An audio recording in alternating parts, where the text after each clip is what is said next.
আসসালামু আলাইকুম। আপনাদের কাছে একটু বিচার দেওয়ার জন্য ভিডিওটা তৈরি করছি। আসিফ নজরুল বিডিআরের যেই সদস্যদের আপনার বিচার চলছিল শেখ হাসিনার সময়ে,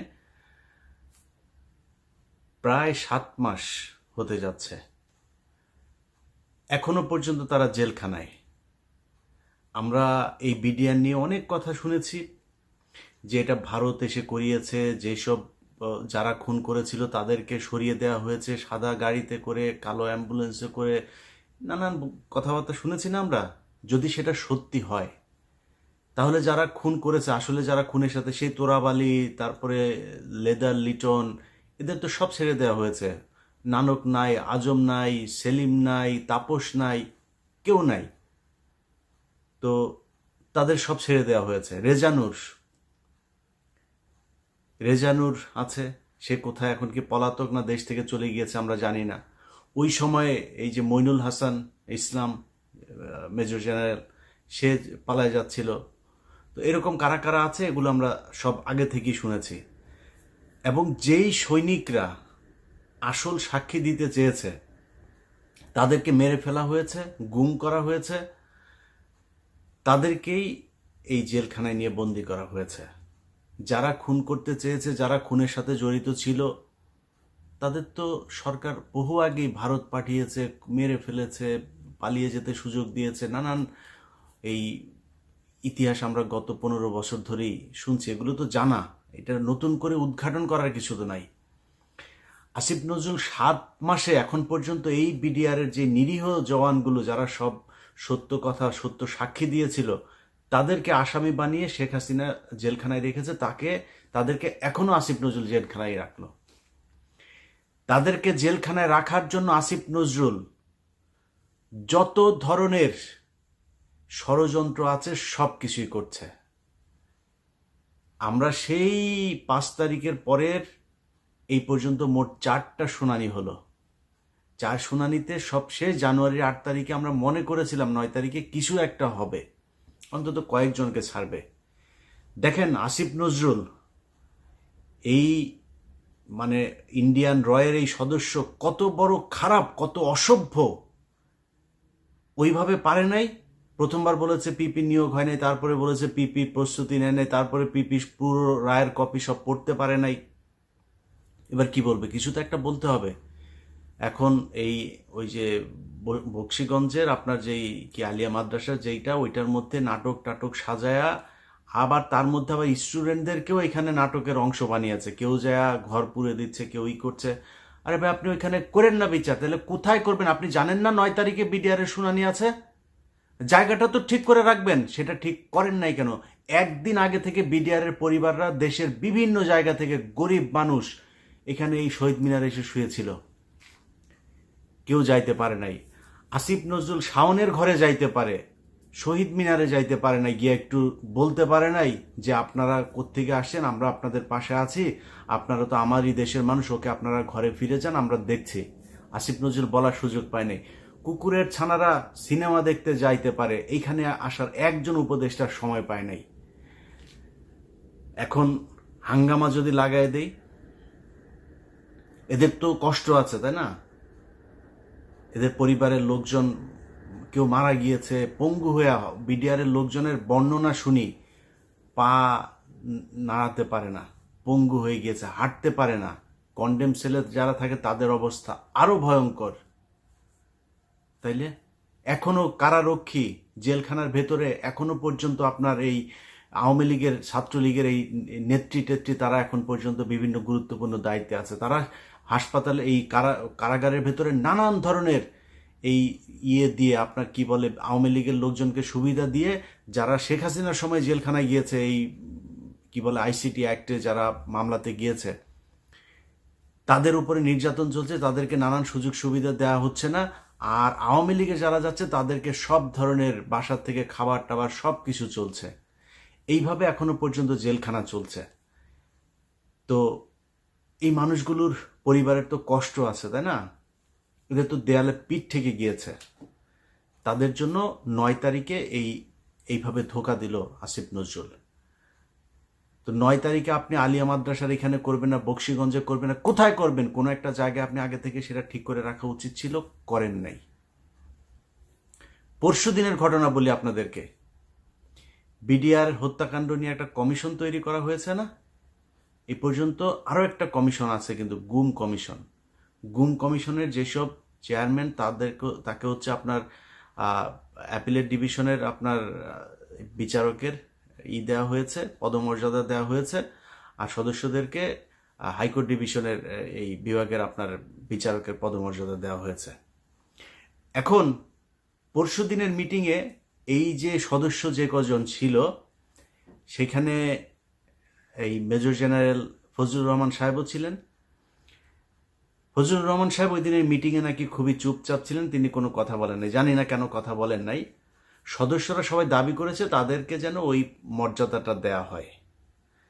সেখানে বিশেষ করে স্বরাষ্ট্র সচিব, আরও কয়েকজন আমলা ছিল, তাদেরকে বলেছেন যে না, আপনাদের এত পদমর্যাদা লাগবে কেন, আপনারা কাজ শুরু করেন। পদমর্যাদা এই জন্যেই লাগবে, তারা চাইলেই একজনের বিরুদ্ধে সমন জারি করতে পারবে, তারা চাইলেই একজনকে জিজ্ঞাসাবাদ করতে, চাইলেই একজনকে আটক করার এই আদেশ দিতে পারবে, এই জন্য লাগবে।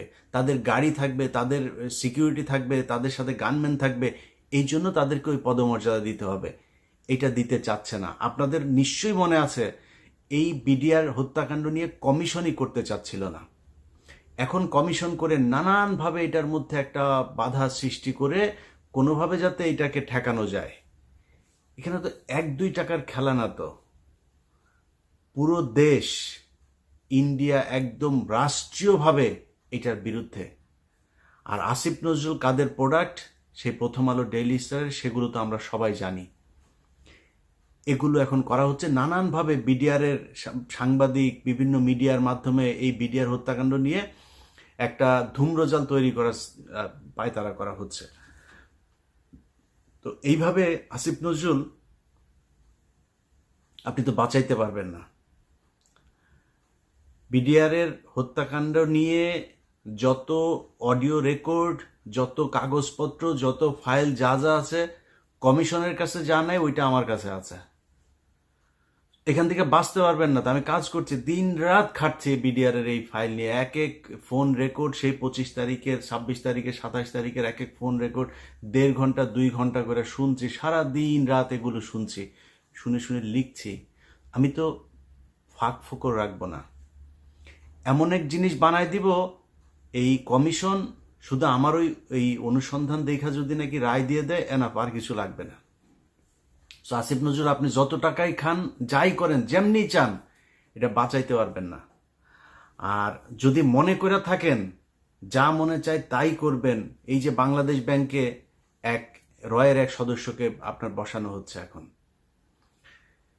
সব জায়গাতে আসিফ নজরুলের এই যে পিএস, বলেছিলাম না যে এবিএম খায়রুল হকের পিএস, মনে করেন যে সে জানে না বোধহয়, আমরা জানিয়ে দিয়েছিলাম তো না, সে ব্যক্তি এখনো তার পিএসসি আছে, ওই সেই মহিলা, সে ওইখানেই আছে।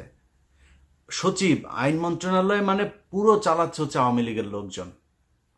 যে কারণেই গাজীপুরের সবশেষ কনস্টেবলকে আপনার অবকাশকালীন এই আপনার বিচারক হয়েও সে আপনার করছে, কি বলে, এই মানে কনস্টেবলকে আপনার দিল, জামিন দিল। কেন জামিন দিল? কারণ ওই যে নিজের দলের লোক, দাদাদের দেশ থেকে ফোন করা হয়, এটা করো, এটা করে দাও, তার ওএসডি করা হয়েছে। কেন ওএসডি করতে হবে কেন? এখন আবার আইন দেখাইতে পারে যে না, জজ সাহেবরে চাইলেই এই করা যায় না, ওই করা যায় না। এত আইন দেখায় তো আপনারা ক্ষমতায় আসেন নাই, তাই না? আপনারা কেউ জিজ্ঞেস করে নাই তো। ওরে বিচার করলে, ওরে গ্রেপ্তার করলে কেউ আপনারা তো এসে জিজ্ঞেস করতো না যে ভাই এটা করলেন কেন, করেন নাই। যাই হোক, আসিফ নজরুল, প্রথম আলো, ডেইলি স্টাররা মিলে এই বিডিআর হত্যাকাণ্ড, এটাকে ধামাচাপা দেওয়ার চেষ্টা চালিয়ে যাচ্ছে এখন পর্যন্ত। বিডিআরের পরিবারগুলোকে নানাভাবে হুমকি দেওয়া হচ্ছে ডিজিএফআই, এনএসআই থেকে। তাদের কিছু কিছু ডিজিএফআই, এনএসআই কর্মকর্তার ফোন রেকর্ডও তাদের কাছে আছে। তো এগুলো করে করে এই বিচারটাকে বন্ধ করার জন্য পায়তারা করা হচ্ছে। আসিফ নজরুল এবং আসিফ নজরুলের ছানাপোনা সবগুলাকে বলতে চাই, টাকা পয়সা কামায় তো ভোগ করবেন না, এই টাকা পয়সা তো বের হয়ে যাবে। অনেক আমাদের প্রিয় উপদেষ্টার বাবা পর্যন্ত গিয়া চাঁদাবাজি করছে, সেই ফোন রেকর্ডও আছে। বাপরে মাঠে নামিয়েছে চাঁদাবাজি টাকা কালেকশন করার জন্য। আবার এটার আবার একটা বৈধতা নিয়েছে, কিভাবে জানেন? ওনারা নাকি দল গঠন করবে, দলের জন্য টাকা লাগবে।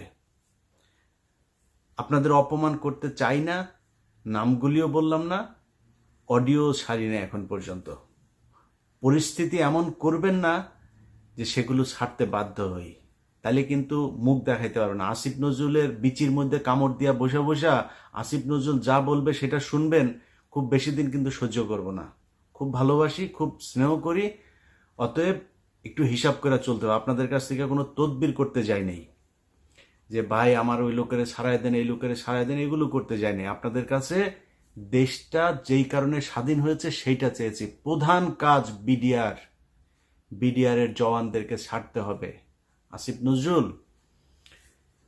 এই বিডিআরের পরিবারের সাথে যেই শয়তানি করেছেন না, বিডিআর পরিবারে যদি উস্কানি দেই না, আপনার গদি বাঁচাইতে পারবেন না। এরকম কোনো পরিস্থিতি তৈরি করেন না যাতে প্রধান উপদেষ্টার বাড়ির ওইখানে যায় হাউকাউ করে। ওখানে কি করবেন? গোলাগুলি করবেন, করবেন, লাঠালাঠি করবেন, করে মারে ফেলবেন। এখন তো সেই দিন নাই যে গুলি করে মারে ফেলবেন, লাঠি মাটি মারবেন, ওরা লাঠি টাঠি খাইতে রাজি আছে। আমি চুপ করে রেখেছি, তাই চুপ আছে। সো এদের কষ্ট কিন্তু আমি নিতে পারবো না। মানে আমার ওদের যে কষ্টটা, সেই কষ্টটা ওরাই বুঝে কেমন লাগে, আমি জানি না, আমি বুঝতে পারবো না ওইটা। সো ওদের যে কষ্টটা ওইটা অনুমান করতে পারি। ওদের কথাবার্তা শুনলে বুঝি যে কত আগুন জ্বলছে। ছোট বাচ্চা, 6 মাস বয়স, সেই বাচ্চা এখন বিয়ে করছে, এখন পর্যন্ত মানে করতে পারে নাই, কি বলে, বাবার মুখ দেখে নাই। 15 বছর বয়স, বুঝেন? একটু 2 দিন পরে বিয়ে করার বয়স হয়ে যাবে। অনার্স মাস্টার্স করছে, যেই ছেলে আপনার ক্লাস 3, 4, 5-এ পড়েছে, সে এখন পর্যন্ত বাবার বুকে বুক মিলায় তারপরে জড়ায় ধরতে পারে নাই। সো এদের কিন্তু কষ্ট আছে, হ্যাঁ, মাথায় রেখেন। আপনি বিডিআর বিদ্রোহের এই নাম দিয়া বিডিআর হত্যাকাণ্ডকে বাঁচানোর চেষ্টা করবেন, এই সুযোগ আপনাকে দেওয়া হবে না। কারণ ওইটা যদি আপনি বন্ধ করতে চান, কমিশনরে দিয়েও যদি বন্ধ করাইতে চান, আমারে মারা ফেলতে হবে। এইটা ছাড়া করতে পারবেন না কিছু। যাই হোক, আগে ভাগে বলে রাখলাম, খুব সাবধানে। বিডিআরের এই বিষয় নিয়ে কোনো ধরনের ধানাই ফানাই এটা বাংলাদেশের মানুষ মেনে নেবে না। কারণ এইটার সাথে এই দেশের এই বিডিআরের অস্তিত্ব জড়িত, সেনাবাহিনীর অস্তিত্ব, এই দেশের অস্তিত্ব জড়িত। দেখছেন না এখন চারিদিকে বর্ডারে বিডিআরের অফিসাররা, সেনাবাহিনী আর বিডিআর মিলে কিভাবে বিএসএফ এর সাথে ফাইট করছে। সারা দেশের মানুষ প্রয়োজনে ট্রেনিং নিয়ে তারপরে বিএসএফ এর সাথে দাঁড়াবে। ভারতের সাথে বাংলাদেশের মানুষ কোনোভাবেই কোনো কিছুতে সমঝোতা করতে রাজি না। এই দেশের মানুষ যুদ্ধ করবে, মরে যাবে। শুধু তোদের মতো কিছু অসভ্য টাকার কাছে তোরা তোদের মা বোনকেও আরেকজনের খাটে শোয়াই দিয়া তারপরে টাকা নিতে পারিস। এটা যদি না পারতিস, তাহলে এই আগস্টে যা ঘটলো, সেই জুলাইয়ের 16 তারিখ থেকে 5 আগস্ট পর্যন্ত, এরকম একটা সরকারের পার্ট হয়ে টাকা পয়সার জন্য এত বিট্রে করতে পারতে না। তোরা তোদের মা বোনদেরকেও আরেকজনের সাথে খাটে দিয়ে আসতে পারবি। আল্লাহ হাফেজ।